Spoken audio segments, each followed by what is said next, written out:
top 3 bargains in life. Number 3, the 99p McDonald's cheeseburger. Number 2, Bitcoin in 2010. And number 1, FPL player prices this year. Way! So today, Bacon Boy is going to make a tier list of all the player prices we have right now. We've got some proper bargains. Proper bargain. Proper nice as well. Some very nice prices. Wow, is it very nice? Okay, in between players. Okay. And then the big unlucky. Arsenal, where Gunnosaurus Rex FC have quite a mixed bag right here, you know, with the likes of the GOAT, Lord Martinelli, being priced at only 6 million quid. Now that is actually a proper bargain, proper nice as well, as this year he will actually be stealing my heart, as he will just get all the points. Get in my team, son. And Benjamin White at only 4.5 million quid is actually very nice, considering they could potentially be nailed all season. Saliba who? No, shut up. Not bad for defenders from Banter United here. Odegaard is arguably the most nailed mid for the Gunners, although his returns are kind of mid as well. So maybe you're better off gunning for someone else right here, but for his price, he's still very nice. Then we've got some, okay prices too. Okay. With the likes of Gabriel Tini and Ramsdale in defence, just not as good as their cheaper counterparts because, they aren't as cheap. Simple as that. I like it. But also Smith Rowe and Vieira could be spicy options at some point. But right now, with a rotation risky factor, just okay for now. Okay. But then, we've got controversy number 1 of the day. Uh-oh, this is where Bacon Boy gets cancelled, right? As I put Saka in only okay. Okay. As even though he is the most nailed on and best player they have right now, is he really worth 8 million when all of the other attackers around him you can get for literally over 1 million cheaper? Yeah, I think I might actually Saka him off myself. Ooh. But then on to our first big unlucky of the day, which could actually be one of the worst pricing in FPL history. Never mind this season, like honestly. Eddie Nketiah at 7 million. Definitely gonna be second choice with Gabriel Jesus coming in, but he could even be third choice throughout the season, so yeah, 7 million forward, I'd rather forward myself off a cliff. No, honestly, what cheeky scrubs do the FPL geezers think they are? Like, I don't even think Nketiah would own himself in the game for that price. Just get in the bin. No. One big unlucky. Man City, with the boysies in blue, probably not feeling too blue with their prices here. Ooh. Where FPL have definitely not underpriced all of their English players, you know, for more FPL engagement. No, what? No, why would they do that? But Sir Jack Grealish has come in at only 7 million and Kyle Walker at only 5 million. Oh, they could actually be the bargains of the century. Grealish could actually thrive with the big boy Haaland occupying the defenders for him, but also giving him that forward run and someone to actually pass to up the field. So 7 million could actually be crazy if he actually plays and is nailed. But we all know Pep has his own plans about that one.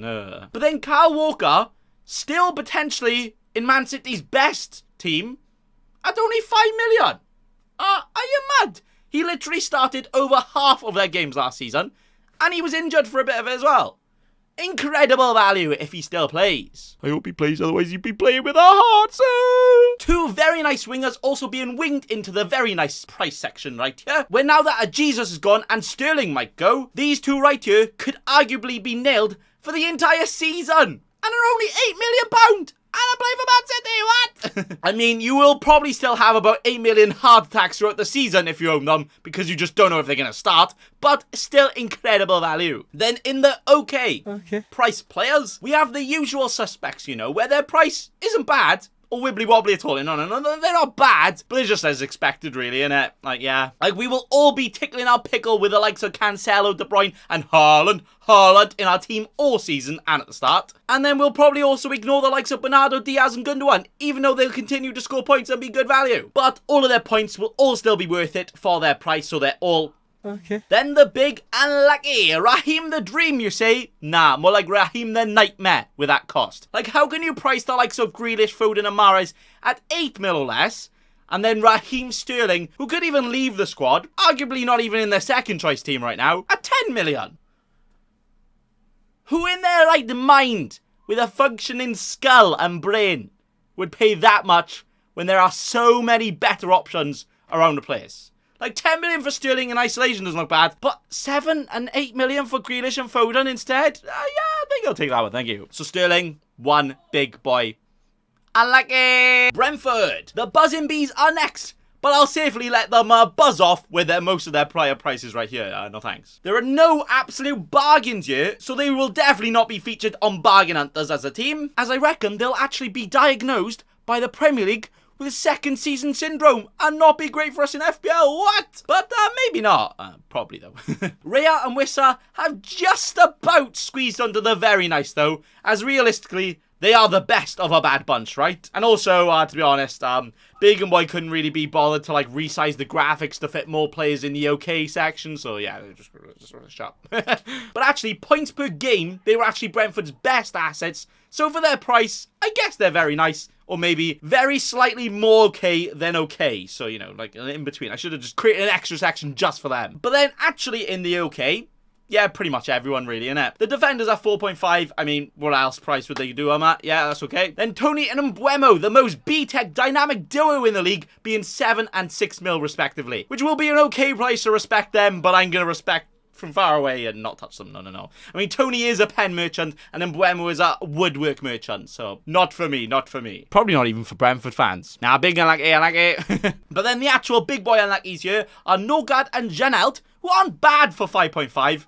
But there are way more better options and attacking more options at that price, so you can't really be teased by them at all, can you? No, just socially distance away, thanks. But that thanks also being a no thanks delivered to Canos, as although he can be a quite attacking defender, you know, wing back, he doesn't even get in their starting team right now, especially if they continue playing 4 at the back, so I definitely think it'll be back to the drawing board for any Canos stands out there, because I don't even think he's going to start, never mind be worth 5 million. No thanks. Unlucky. Brighton, where maybe these prices here could brighten up your day. Nah, probably not. As we only have 2 fellas here, better than okay, and one of them is only here because he might leave for a better team. I like it. But Cucurella has made it into a proper bargain right now, as he is heavily linked to Man City. Ooh. Now, if he does go, I reckon he'll probably become the next most nailed-on defender for them, apart from Cancelo. So at 5 mil, yes, please, Daddy, give that to me. But yeah, if he does stay at Brighton, it's just okay, really, innit? But it will be better than okay? Okay. Dunk has made it into the very nice section here, as at 4.5 mil. Yeah, it's very nice, isn't it? Yeah, it's very nice. He has got his own slab head, so he probably will be an absolute header and get some absolute headers in and score some goals, you know? And that's about it. So yeah, that's nice. Then in the OK, we've got some players who could definitely find themselves in a proper bargain by the end of the season. But right now, maybe not. With the likes of Lamptey, Undav, and even Trossard could absolutely do bits this season. But at the start, it's like, do you trust them? I don't know. Like, Brighton's season and when they're going to be good and when they're going to be bad is harder to predict than a number generator. It's just completely random. You have no idea. So it's just hard to say what they're going to do. Yeah. Very unpredictable they are. But then in the big unlucky section, we've actually got 3 unluckies. Unlucky. With Morby and Welbeck both coming in at 6.5 mil. Where sometimes either of them couldn't even get a start. They would play with no striker. So how are they going to do that when they actually have more competition than last season? Yeah, no thanks. And then Gross is also here just because an aging player who's going to get even less minutes than before sounds pretty gross to me. That's about it. Leeds United. With Leeds leading us on to the worst pricing of the lot. Unlucky! Now, I know they're trying to become Bob Bradley FC, signing all of the Americans now, because, you know, they're so totally gnarly rad, man, yeah. But, they do realise they have to sign Premier League quality players, right? To actually be good enough to stay in the Prem. Or do they not realise they didn't get relegated? I don't know. But their FPL options are also definitely going to be relegated out of our thoughts right here, as even their best players, you could argue, are still overpriced. You know what? Arguably, even their cheapest defenders at 4.5 million, who are definitely going to start every game, could still be arguably overpriced. They're just that bad. Oh dear. But then we've got the likes of Harrison, Geltard, Bamford, and even Aronson, all kind of overpriced, even if they were completely nailed. But guess what? None of them are completely nailed. Oh dear, no thank you. The only thing they're actually nailed for is the bin, because that's the only place they're going to be. Ta-ra. But then also, we have potentially another contender for the worst pricing of the FPL season. 0.0% ownership coming in for Christensen at 5 million. In that Leeds defence. Yes, he's attacking, but the only thing he will be attacking is his own teammates and his own goalkeeper because of how many goals they're probably going to concede. He is definitely not worth it at all. Like, I would generally rather a 4 million defender that won't even play a single minute over any Leeds defenders, even know how attacking they could be. Because you know what? They could actually match them for points just by not playing. That's how bad they are. So big boy unluckies for them. Liverpool. Hey, get the napkin out. Get the knives and forks out as we've got some proper tasty options right here, and I want to munch on them all, hey. But not before I start by saying yes. Yes, that is right. I have put Salah in the big unlucky. Nathan Baker cancelled. No. Well, I've actually done that because one, Salah is priced at 13 million. 1 mil more than any other player, but also because his alternatives are up to 5 million cheaper and could genuinely play roughly the same amount of minutes as him. And they're 5 million cheaper. What? Now, I don't actually think it's Salah being overpriced, per se. But when you can get almost as good of a player for the same team, in the same positions, for much less, I am genuinely tempted to not get him and just get the other cheaper versions of him instead. But the absolute bargainer we do have here, and the reason that I've put Salah in the big and lucky, is because Luis Diaz is only 8 million, you beauty! Only 8 million for a player who looks absolutely electric the second he walked into Liverpool, and I feel like he's only going to get better and better in that team. Incredible, get him in. So honestly, boysies, right now, my thinking, I think it's actually much more worth it to go Salah over a Diaz for their price, which is why I have put them in their sections that they are right now. And you know what? I might well get sectioned myself if I actually stick with that. But you know what? For now, I'm willing to die on that hill. I mean, realistically, it's probably not Salah versus Diaz. It's Salah and Diaz. By the way, Diaz better than Salah, confirmed, yeah. But we do also have some other very sexy options for the Liverpool, which aren't quite as controversial as them, you know. I'll let the comments burn up with that one and then move on, yeah. With Diego Jota coming in as a 9 million forward, you know, so that's pretty good as a forward slot. And he is looking likely to get a good few amount of minutes this season, I'd say, especially when Nunez completely flops and we realise, oh yeah, Jota's much better. There we are then. Alisson also coming in at 5.5 million too. Like what? That's amazing. Now this is the only premium keeper I would actually be teased by the fact that we can save over 1 million on him compared to a Trent and or a Robertson. I mean, you definitely do still need one of those defenders, right? But Alisson could actually be that perfect player to be a third Liverpool spot. Yes, let's get dirty with that. Get him in. Then apart from that, we've got some okay prices. Okay, the defenders, as expected really, are definitely worth it, but as expected, so just okay for now. And I've actually gone and chucked a Thiago in the big unlucky. What? Because realistically, we probably wouldn't even be tempted with him at 5 million. So why would we be tempted at 5.5 million when they've got so many better players? You'd much rather have like an Alisson or someone else as your Liverpool spot. Big boy unlucky for him. Also, I can't wait for Fabio Carvalho to be like 5 mil and end up like outscoring most of the Liverpool players. Yay. Manchester United. Ho, ho, ho, hey. Christmas must have come earlier right here. And you know what? After seeing these prices, I might come early myself as well, if you know what I mean. As not only do we have a Jadon Sancho, a very likely nailed player that will probably play every single game, at only 7.5 million. What? But we also have the Sir Marcus Rashford, the kid feeder merchant himself, who could even play as a striker this season, at only 6.5 million. What? No, honestly, this price, it must have been a dare by somebody at the FPL Towers. Like, what have they done? They must have been about 20 pints deep and be like, haha, do you know what would be funny? Rashford, 6.5 million. Yeah, go on then. Cheers. Why? I mean, even if both of those two players didn't start, they're still going to be absolute bargains for the entire season because just of how good they are. For the price, it's madness. No. Eddie Nketiah is more than Rashford. What? We've also got some very nice bargains around them too, with Anthony Elanga, who could get decent minutes at only 5 million, and also a Cristiano Ronaldo Sui at only 10.5 million as well. Hey, that's pretty good. Now, if he stays and if he's the main striker, that could genuinely be an oh yes daddy for the entire season because it's Ronaldo. He's still pretty good, you know? So then there's quite a few in okay here too. The defenders and central mids, as expected really, which makes them okay, and that's pretty okay. But then the absolute massive, big, unlucky Bruno Fernandes. Wow. How the mighty have fallen, right? Like, what has happened? As at one point, just over a year ago, he was the most essential player in the game. And now he might be the worst priced asset in the entire game at 10 million. What? As not only did he have a proper wibbly-wobbly season last year, you know, but Man United have now gone and signed Christian Eriksen. So not only would he probably be a crap price, even if he was nailed, he has now become unnailed. Yeah, that was all you could say. Lucky. I like it. Wolves. The team with all bark, woof, but no bite. Ah. Where it's quite hard to say if this team right here is full of gems or full of germs, because you just don't know how they're going to do. But we have chucked a few of their players in very nice here, as Aït-Nouri and Johnny could both become nailed-on wingbacks for a very good defence at only 4.5 million. Hey! Yeah, like, why is Christensen at Leeds 5 when these at 4.5? What?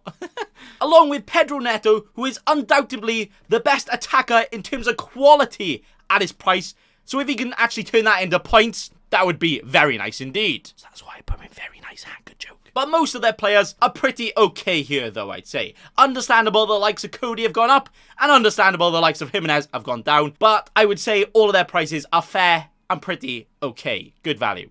Okay. But then a couple of unluckies here, unfortunately. Big unluckies, actually. As Semedo is just not going to be worth it at all with the likes of Aït-Nouri and Johnny cheaper. And also, they're just better players, so probably will start over him anyway. And Hwang probably wouldn't even be worth it at 6 mil if he was the only striker in the entire world, because he just does not score that much at all. Never mind him being worth it when he's constantly battling for a place in that team. Nah, get in the bin. I like it. Aston Villa. Will they be the villains or give us an ass ton of great players here? Well, you know what? For the most part, we could actually have some very sexy, saucy secret gems here. I mean, they're not really secret, but cheap gems? Yeah, they'll do. As they made quite a few solid signings already, so theoretically, will be stronger than ever before. Probably not, though, because Gerrard has a few slip-ups in him. Way! And with that, now makes the likes of Digne, Cash, and Martinez all very, very sexy options and very nice priced indeed, as they are all only 5.0 million each. 5.0! What? I would pay 5.9. Not 6. 5.9. But 5 million! Wow. No, honestly, saying that they're all 5 million... with great defensive signings in midfield and defence, I would honestly not be against a triple up on those three, with the amount of great quality they could have going forward as well, especially Martinez, best pen taker. Those players right there could definitely be going in my basket right now. Very nice indeed. And then for the most part, the rest of them are pretty okay. Okay value, okay. So much of an okay. I had to overlap the players because I couldn't be bothered to move the graphics again, way. I mean, most of those okay players are players we probably won't ever consider, even though the likes of John McGinn, might even be worth it, but oh well. But unfortunately right here, there is actually one unlucky, and it's the saddest unlucky I'm ever going to give in a tier list ever, as that player is Daddy Ings. Oh no, Daddy, no! As even though I don't think 7 mil is even a bad price, right? I just don't think he's going to play much at all this season. They could even get rid of him by the time the season starts. So at 7 mil, just really isn't worth flicking the nipples over. Really not worth contemplating at all. So I might actually have to contemplate my life, as I can't imagine life without Daddy Ings. No, Daddy. I like it. Fulham. Nah. More like full of no thank yous. Please, no, go away. Well, you know what? I do actually think they could challenge to not get relegated this season. But from an FPL point of view, nah, you're good. They're not good, but we're good. Mitrovic and Wilson could have been very nice if they were a little bit cheaper. But they're not a little bit cheaper, so there we are then. And not only are their rotation risky players just a little bit too much anyway, they are rotation risk players for a team that just got promoted. So are definitely not worth it at all. Big no thank you. Big unluckies to you. And that right there is actually part 1 of the player price reveals. Done with, hey. Part 2 will be out soon. But for now, thanks for watching. And also, remember... Don't be a cheeky scrub. Subscribe to Nathan Bacon right now.